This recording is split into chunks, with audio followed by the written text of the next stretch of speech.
Chers téléspectateurs de TV Liberté, bonjour. Merci de nous renouveler et votre confiance et de nous retrouver. Aujourd'hui, nous allons parler d'un diable pour certains, d'un grand homme pour d'autres. Nous allons parler de Vladimir Poutine à l'occasion de la sortie aux éditions Jean-Cyril Godefroy de cet ouvrage. Poutine par lui-même, la conquête du pouvoir, donc les écrits traduits et commentés du président Poutine, ses premiers écrits, donc ces écrits du premier Poutine, parce que Vladimir Poutine n'est pas Gérard Darmanin, c'est un homme qui pense et qui écrit, et qui parle énormément au peuple russe, et peut-être aurions-nous dû écouter ce qu'il a à dire. Cela peut-être nous aurait évité une ou deux bévues diplomatiques. Pour en parler, je reçois Romain Bessonnet. Romain, bonjour. Bonjour Pierre-Yves. Donc, vous êtes un spécialiste de l'espace post-soviétique, vous êtes le traducteur de cet ouvrage, des textes qui sont dedans, c'est vous qui les présentez, c'est vous qui avez fait l'introduction générale, et certains, les membres du Cercle Aristote vous connaissent bien parce que vous avez été organisateur d'événements autour de la Russie, coordinateur de certains des numéros sur la Russie de Perspective Libre et conférencier sur le monde russe et post-soviétique. Donc, là, on a affaire au premier Poutine. Quels sont pour vous les traits de ce Poutine-là, qui est le Poutine de 99-2000, qui perdure aujourd'hui? Qu'est-ce qui transparaissait du chef d'État derrière l'homme qui a écrit ses discours et ses messages? Alors, premièrement, il n'y a pas que des écrits dans ce livre, il y a aussi des entrevues télévisées qu'on a mis. Et d'ailleurs, j'ai retranscrit donc la première entrevue télévisée de Vladimir Poutine dès 1991, en fait, à l'été 1991, quand l'Union soviétique existe encore. Et ce qui est frappant à cette époque-là, c'est que dès cette époque-là, Vladimir Poutine est un homme qui a une conscience très précise de ce que l'État russe est un organisme vivant et permanent. C'est-à-dire que pour Vladimir Poutine, dès cette époque-là, les régimes passent, la Russie demeure et son État doit demeurer. Et ça, c'est au rebours de toute la classe nomenclaturiste de l'époque, dont une partie en fait retourne sa veste, dont le propre chef de Vladimir Poutine, le maire de Leningrad, Anatoly Sobchak, et beaucoup de gens autour de Vladimir Poutine sont dans cet esprit-là, c'est-à-dire on passe de bolchevique rouge à bolchevique libéral, on haït ce que l'on a aimé 2, 3, 4 ans auparavant. Vladimir Poutine n'est pas du tout dans cet esprit-là. Pour lui, les régimes passent, l'État demeure, et ça transparaît dans tout ce livre-là. C'est, je pense, l'un des traits caractéristiques en fait de la pensée de Vladimir Poutine. Il y a une deuxième, c'est que Vladimir Poutine est un homme qui croit au marché. Il croit à l'économie de marché. Il pense que le marché, en fait, a un pouvoir unificateur des hommes et des territoires. Donc, pour Vladimir Poutine, le principal crime du communisme à l'époque, il le dit, enfin, on sent que pour lui, le principal crime du communisme, c'est d'avoir créé des États artificiels en Ukraine, Biélorussie, Kazakhstan, etc., et d'avoir supprimé le marché qui aurait pu les unifier, mais, dit-il, il ne restait pour unifier tout cet espace-là, où il n'y avait jamais eu de frontière auparavant parce que tout était l'Empire russe. Eh bien, pour unifier ça, on a eu recours aux barbelés, et quand les barbelés sont tombés, eh bien, tout s'est éclaté. Et l'Ukraine, la Biélorussie sont devenus, par exemple, des pays indépendants. Et pour Vladimir Poutine, ça, c'est un vrai crève-cœur, dès cette époque-là. Il le ressent très profondément. Et il y a une deuxième chose aussi, c'est que Vladimir Poutine, donc, il y a plusieurs Poutines. Le Poutine de 91 à 96, c'est un organisateur hors pair, mais c'est pas un politique actif, je dirais. Le vrai rôle politique de Vladimir Poutine, il arrive en 1998 quand il devient directeur du FSB, l'héritier du KGB en termes de renseignement intérieur. Et là, c'est un homme qui a comme caractéristique de parler vrai. Vous verrez dans ce livre, il y a 2 auditions devant les 2 chambres du Parlement russe. Ce qui tranche avec beaucoup des anciens nomenclaturistes qui sont dans l'équipe de Boris Eltsine, c'est que Vladimir Poutine, lui, ne cache jamais la vérité de la situation.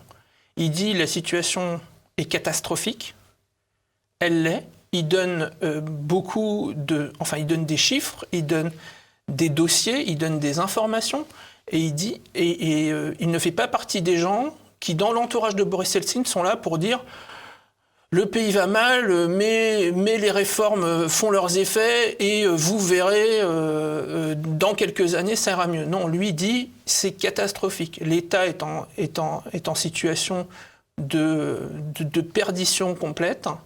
L'économie est complètement infiltrée par le crime organisé et les gouverneurs se comportent comme des rois de lait et l'unité nationale est en péril.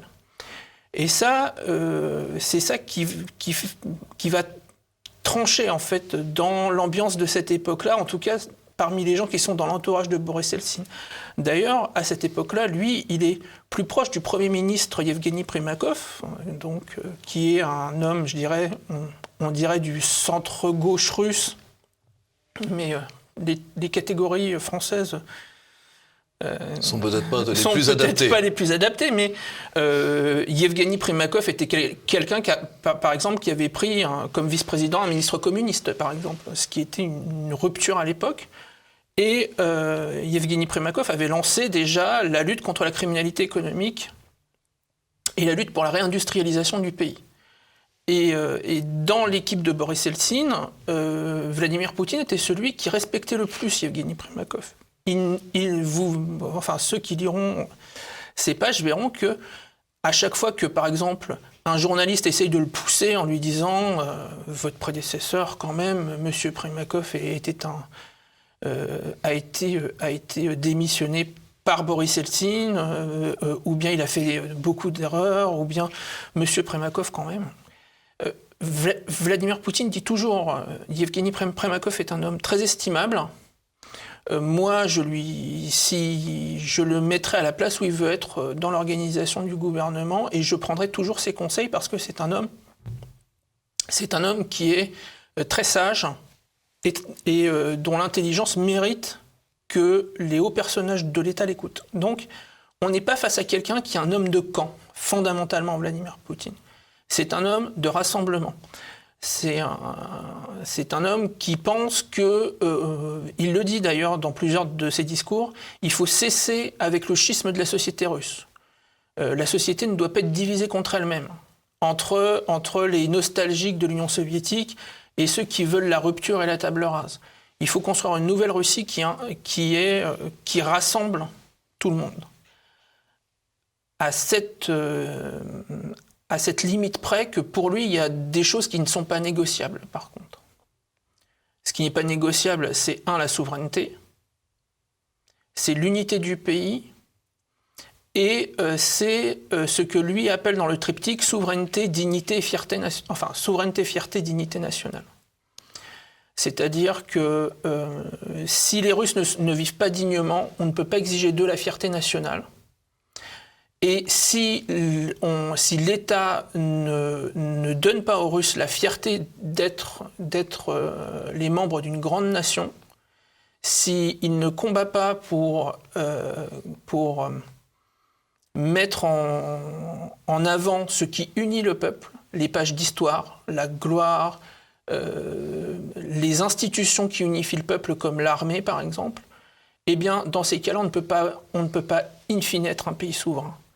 Et je pense que c'est ce triptyque en fait qui articule la pensée de Vladimir Poutine dès cette époque-là et qu'on peut retrouver dans les discours du Vladimir Poutine d'aujourd'hui.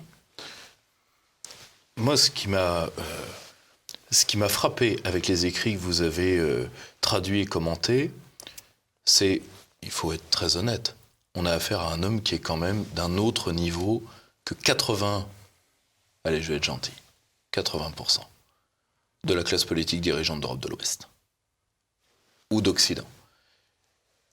Vous avez énormément écrit sur la russophobie, vous avez énormément commenté ce que vous jugez être des médias mensonges, pour parler comme Michel Colomb contre la Russie. Comment, pour vous, on a pu prendre cet homme, qui je crois est juriste de formation, qui est un homme qui écrit, qui pèse, c'est vrai, c'est des discours travaillés. Et tous ceux qui connaissent un peu la Russie savent qu'il y met sa main personnellement.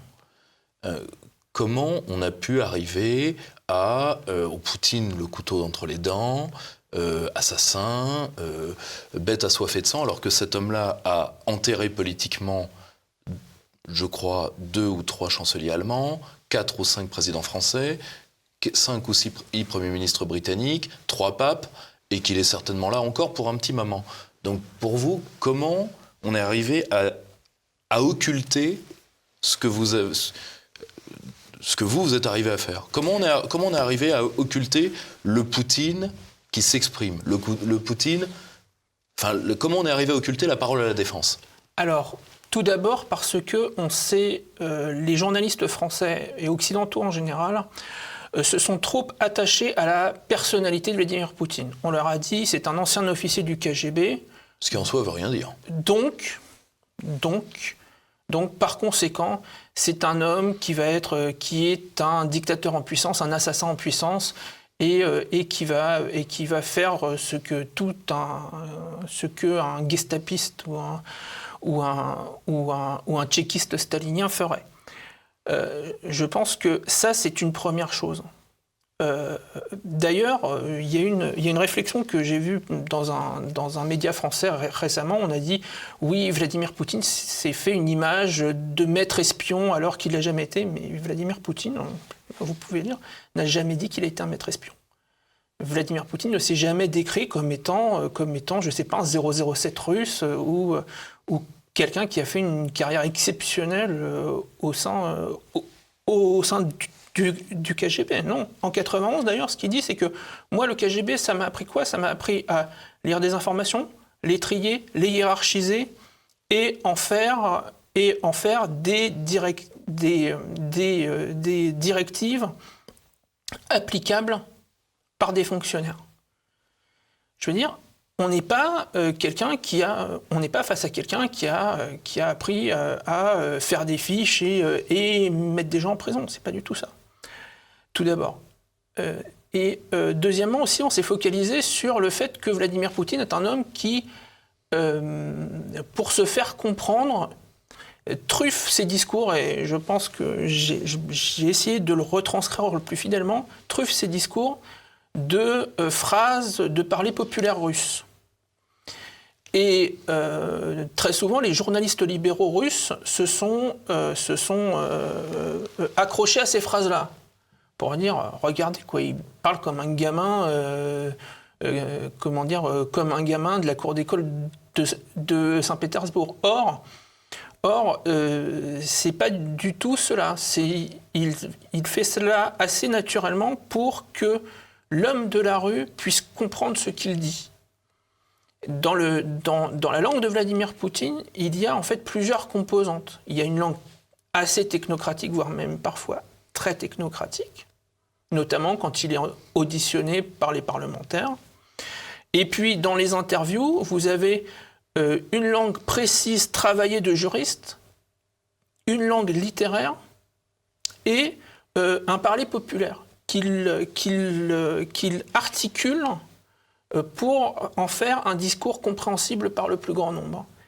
Et très souvent, les journalistes libéraux russes disent « Regardez, c'est un homme qui dit des phrases, comme on dit en russe, c'est-à-dire des répliques de films, par exemple, il va utiliser ou des répliques de livres populaires très connus. » Et en fait, certains journalistes vont s'accrocher là-dessus pour dire « Regardez, c'est un homme qui n'est pas sérieux ». Et je pense que c'est l'image que la presse française en fait a retranscrit parce qu'elle lit pas, tout simplement, et qu'elle travaille pas, ou qu'elle travaille peu en tout cas. Et puis, enfin, la dernière chose, c'est que les dirigeants occidentaux ont cru que Boris Eltsine avait laissé l'État russe à un homme qui lui ressemblait. Or, c'est pas le choix qui a été fait. Justement parce que Boris Eltsine avait peur que l'État s'effondre complètement et que après lui, sur le déluge, arrivent des extrémistes qui emporteraient le pays, eh bien, il a choisi un homme qu'il pensait beaucoup plus solide que les gens qui étaient les préférés du camp libéral, les Boris Nemtsov, Mikhail Kasyanov et autres. Et ça, effectivement, il y a eu cette impression chez beaucoup de dirigeants occidentaux qu'on s'est fait avoir, en fait.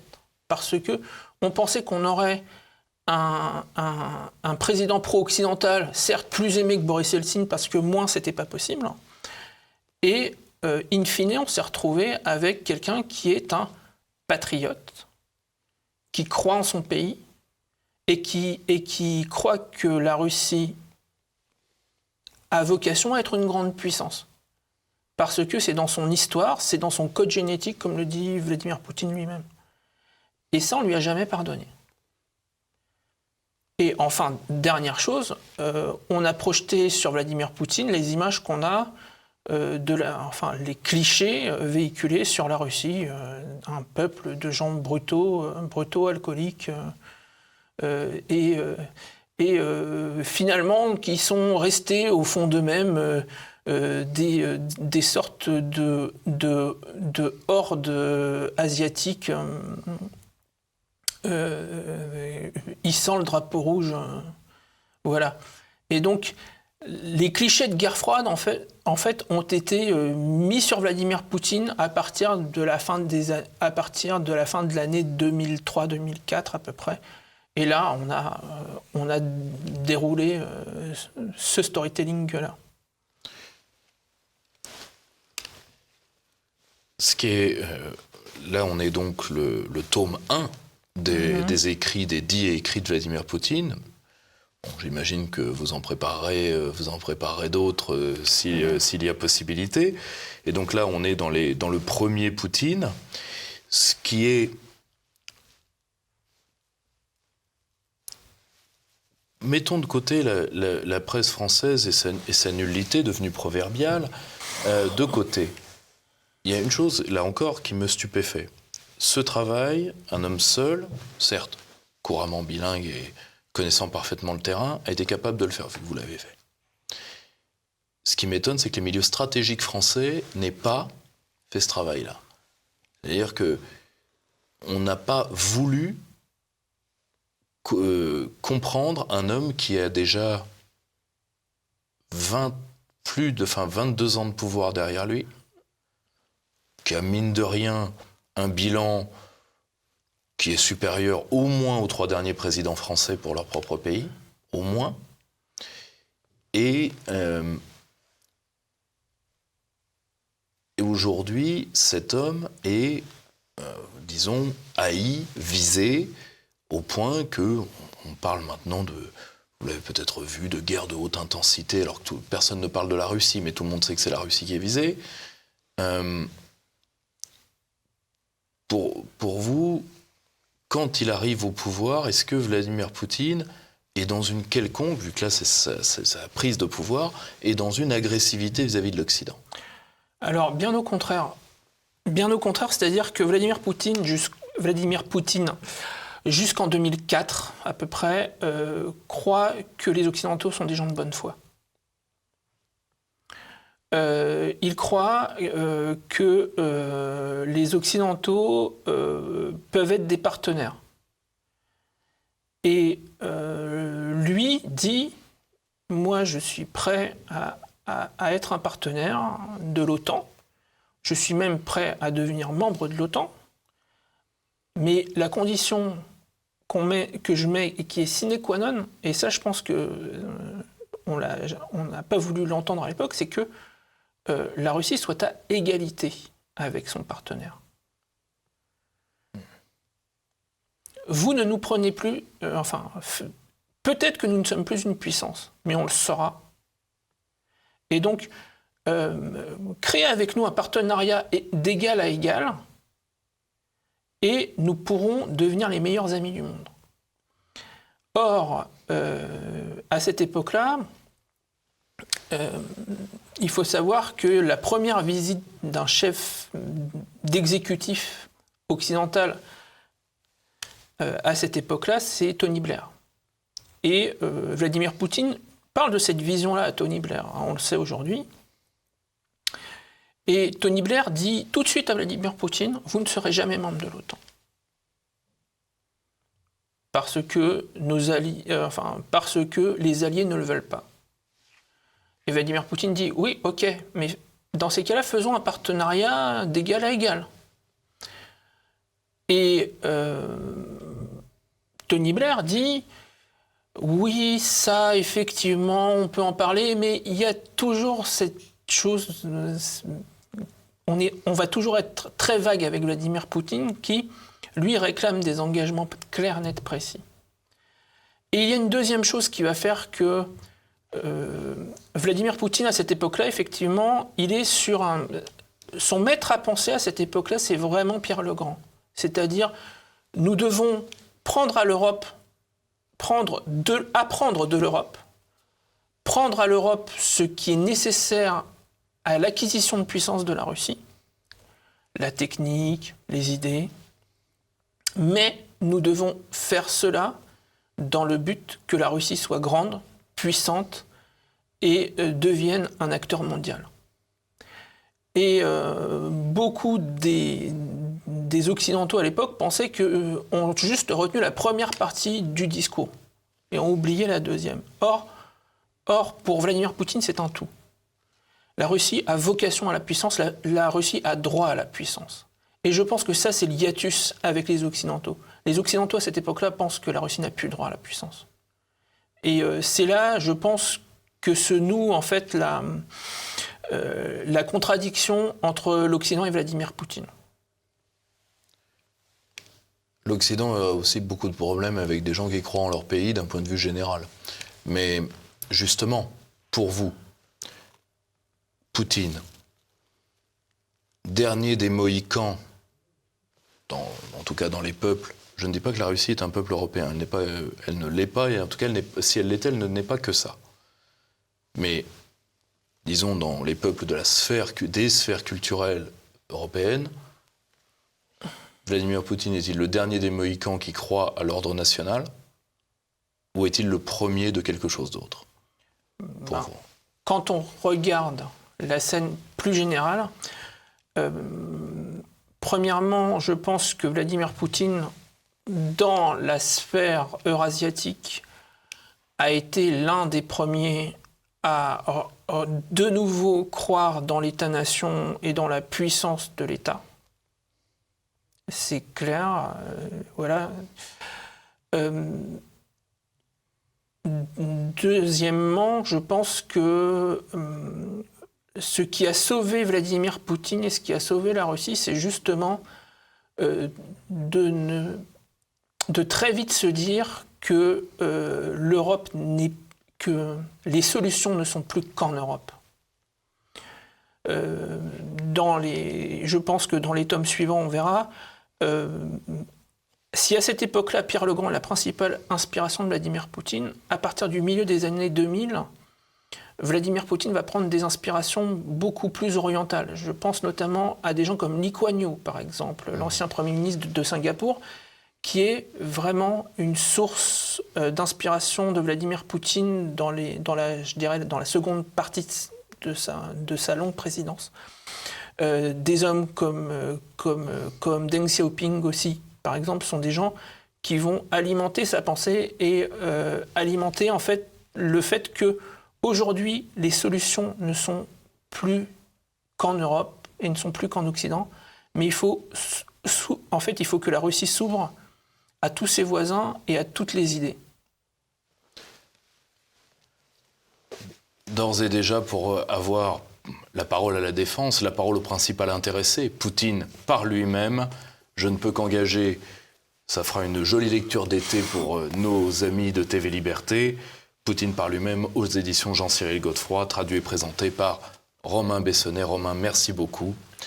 Chers amis, moi je vous dis à la rentrée pour de nouvelles aventures. Je vous souhaite l'été le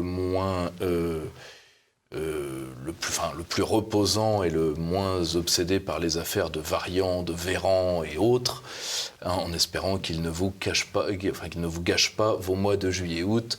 Et à très vite sur TV Liberté. Merci.